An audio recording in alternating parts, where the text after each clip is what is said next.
The volcano in Iceland has made a lot of activity tonight.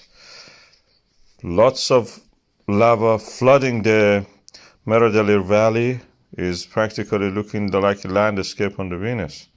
A viewer was telling that, probably sending messages that to the Venus that this is the future. I'm creating it.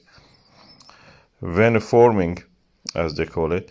Now, anyway, we have the fountains here. It's a very dynamic situation. As I predicted today, the shifting in the rocks, they're extending the crust of the earth in this area. And the earthquake says to us that this is going to happen.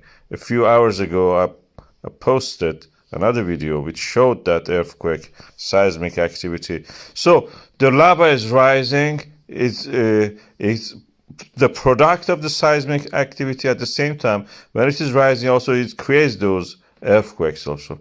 So, and when it reaches the surface, it has a lot of waters. Don't be surprised. Volatiles are part of the earth. Earth is a big reservoir of the water itself. It's in the crystalline structure of the minerals. We have it here, you see,